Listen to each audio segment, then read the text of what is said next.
Okay, Karan, let's jump into it. What's the one thing you loved and needed to have control over, but now you just let it go? Great question.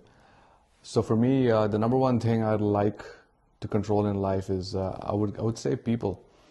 You know, when you're asking someone to do something for you, if it's an employee or even if it's like a romantic connection, you would like the person to treat you a certain way and do stuff a certain way. But what I've learned is you can't really control people or tell them what to do.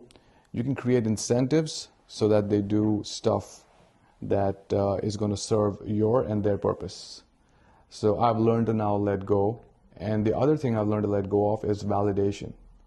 I would do things in life, before to please people, like take up jobs and do things like even like my fashion or even stuff that I buy, my tastes, were all shaped by what other people thought was cool. And then slowly as I matured in life, I realized that I've got my own sense of taste. I've got my own sense of what I like, and going for it and being me is good enough. It makes me stand out in the world. So that's basically it. Yeah, and was there an exact moment where that changed, or did it happen slowly? There wasn't really an exact moment because change is very hard to see from our perspective when we're changing. Like for example, like let's say programming or video editing, you're doing it every day, you're practicing, you're doing it. Then suddenly you're looking at your output, and you've spent years doing it, and you look at that, what you had when you started and what you have now, and you realize, holy shit, like you are now killing it. But you didn't have this moment where you snapped and you just became good. It just happened. So in my case, for sure, it was just looking back and reflecting and then seeing that change and then acknowledging it and realizing it happened. Yeah. Okay, now an interesting question. What is something success didn't give you that you thought it would? That's an awesome question because it's making me reflect on life. So the one thing, I made some money, I would say 7 years ago from my tech job, and a company that I worked for had an exit. And I spent a little bit of money on leasing my first nice car. It was a Maserati Ghibli. It's the cheapest car that Maserati makes. It's a sedan, but I bought it in white. It's a beautiful car, and it was tuned perfectly. I mean, it was so much fun to drive. It would create a lot of noise on the road and annoy people. But I flexed that and put that on my social media. I was so proud of it. But then I realized that it brought me a lot of joy and I had fun, but it didn't really give me the contentment out of life. It didn't give me satisfaction. It didn't make me say, okay, you're done. Karan, you are now done. You made it. Congratulations. You now can just move on with life. No, it planted the seed in me that I probably need to find my satisfaction and contentment in other things, not just buying fancy cars or like buying another Rollie. It's finding meaning and purpose. So I started chasing that journey of finding it or looking for it, and I'm still on the path right now. Still not satisfied with what life has got for me, and I still haven't found my true purpose yet. So that's the answer. Success did not just give me a purpose.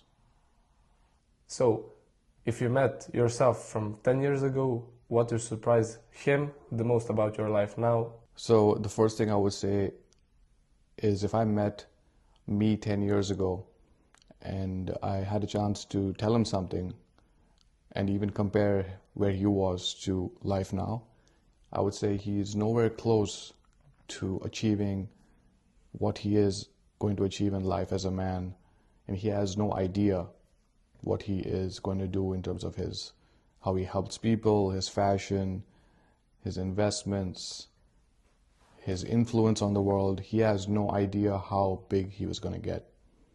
I would tell him to be patient, because I was always this impatient guy who just wanted everything at once and just didn't want to wait for anything.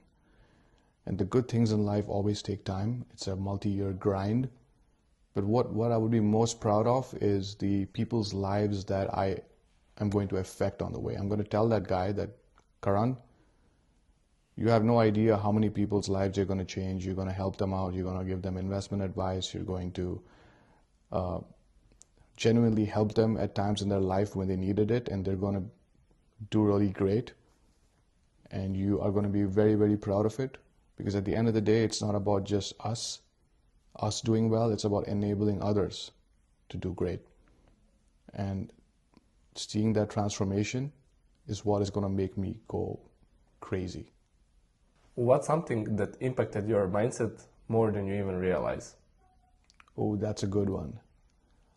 So I'm going to go back to my early days when I was in Silicon Valley in San Francisco. I was actively going to hackathons and meetups. I was a programmer at the time, and I was really enamored by the idea that I could join a company early and be one of the early engineers, and the equity would make me super wealthy, you know, and there was tons of opportunity around. So I started out with, I think in my life, with a little bit of scarcity mindset, that there's only a certain amount of opportunities. You need to pass this exam to get this, because I guess India is a very competitive place with a lot of people. So everyone is, there's like a hustle that happens every day. And when I got my first job in Silicon Valley and I came and entered the workforce, I started seeing people like my colleagues and my people I studied with join companies, and the companies just skyrocketing, and they joined early and they made crazy money and they're doing well financially. And I realized that I'm now in a place of abundance. I'm living in that place. So I absorbed that energy. I just thought the sky's the limit. I'm just going to go and put myself out there. I went crazy with like attending hackathons and, you know, going to like doing interviews with companies that I failed a lot of them. And then the companies went on to 100x or 1000x. But what it made me realize is I had the opportunity. I was able to go to the interviews. They considered me. And my mind switched to abundance, that there's infinite opportunity. Yes, there is competition in every niche that you operate in, but you know what? You have to truly operate in abundance mode if you want to access that, and that's a mindset shift. And that happened for me due to events in my life and the environment I was in. So that, in essence, is what really, really created a transformation in my thinking and how I looked at life. And it's shaped me as a person today. Okay. So my life is going to be a crazy adventure as I figure out my purpose and figure out my dating life. So if you want to follow along on my journey, please give me a follow.